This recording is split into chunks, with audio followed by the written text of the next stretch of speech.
दोस्तों आज से 3 डिकेड्स पहले हमारा भारत बर्बादी की कगार पर पहुंच गया था और हमारे पास फॉरेन एक्सचेंज इतना भी नहीं बचे थे कि देश एक महीना भी गुजर सके। ऐसे में इंडिया के महान इकोनॉमिस्ट मनमोहन सिंह ने फाइनेंस मिनिस्टर की कमान संभाली और देश को सेव किया। आज अगर मनमोहन सिंह नहीं होते तो शायद हमारा देश बैंकरप्ट घोषित हो जाता। कैसे मनमोहन सिंह ने पॉलिसीज बनाकर भारत को बैंकरप्ट होने से बचाया था और आज भी इनके पॉलिसीज को फॉलो करके भारत दुनिया का 5th लार्जेस्ट इकोनॉमी बन पाया है। अब देश के हालत को देखते हुए नरसिम्हा राव ने प्रधानमंत्री के कुर्सी पर बैठने की खुशी मनाने की जगह पहले ही दिन कैबिनेट सेक्रेटरी को बुलाकर पूछा कि देश का हाल क्या है, क्या ये सच में इतना बुरा है जितना न्यूज में दिखाया जा रहा है। और इस पर कैबिनेट सेक्रेटरी ने कहा, नहीं सर, हाल तो उससे भी ज्यादा बुरा है।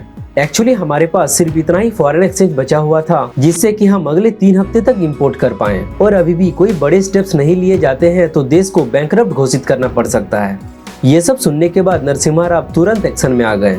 उन्होंने तुरंत डॉक्टर मनमोहन सिंह को कॉल करके बुलाया, जो कि पहले आरबीआई के गवर्नर और फाइनेंस सेक्रेटरी रह चुके थे। नरसिम्हा राव ने मनमोहन सिंह को फाइनेंस मिनिस्टर की गद्दी सौंपी और कहा, देश को बचाना आज से आपकी जिम्मेदारी। और फाइनेंस मिनिस्टर बनने के सिर्फ 1 महीने बाद मनमोहन सिंह ने अपने से एक बजट सबमिट किया जिसने देश की इकोनॉमी को एकदम 360 डिग्री बदल दिया था। तो आखिर क्या किया था मनमोहन सिंह ने और इसका हमारी इकोनॉमी पर कैसे इम्पैक्ट पड़ा।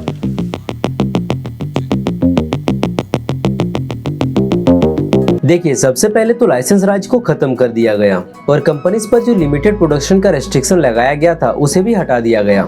दूसरा बदलाव इंपोर्ट पॉलिसीज में किया गया। उस समय के पॉलिसीज के अकॉर्डिंग बहुत से ऐसे आइटम की लिस्ट थे जिसके इंपोर्ट पर रोक लगाया गया था और जो आइटम इंपोर्ट किया जाता था उन पर भी बहुत ज्यादा टैक्स लगाए जाते थे, जिस वजह से ये इतना ज्यादा कॉस्टली हो जाता था कि आम इंसान इसे खरीद ही नहीं पाते थे। आज हम इसी तरह के टैक्सेशन नेपाल में भी देखते हैं। गवर्नमेंट ने कार इंपोर्ट करने पर कई तरह के रेस्ट्रिक्शन लगा रखे हैं, साथ ही उन पर 200 से लेकर 300% तक टैक्स देना पड़ता है, जिस वजह से जो वैगनआर इंडिया में मात्र 6 लाख रुपए की मिलती है उसकी कीमत नेपाल में करीब 29 लाख रुपए हो जाती है। खैर, भारत में इस पॉलिसी को बदलकर कुछ आइटम्स की लिस्ट जारी की और कहा कि आप सिर्फ इसे छोड़कर दुनिया की किसी भी चीज को इंपोर्ट कर सकते हो। और इन सब के अलावा मनमोहन सिंह ने बाहरी इन्वेस्टमेंट को अलाउ कर दिया, जिससे देश को न्यू टेक्नोलॉजीज और फंड रिसीव होने लगी। उन्होंने फॉरेन इन्वेस्टर्स को इंडिया में 51% तक इन्वेस्टमेंट करना अलाउ कर दिया और फॉरेन कंपनीज को इंडस्ट्री सेटअप करने में भी गवर्नमेंट की तरफ से हेल्प मिला, जिसके बाद से वोडाफोन, सैमसंग, पेप्सी और इन्हीं के जैसे कंपनीज थे जो इंडिया में इन्वेस्टमेंट करने लगी।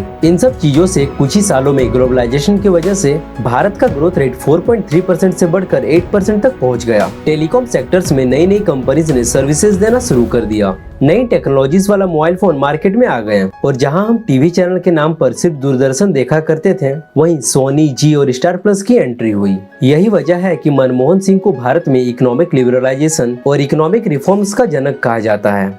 आई होप ये वीडियो आपको अच्छी लगी हो। अगर आपको जानना है कि खालिस्तान मूवमेंट कैसे स्टार्ट हुआ था तो राइट वाली वीडियो जल्दी क्लिक करिए और इस वीडियो को लाइक करिए। Thanks for watching.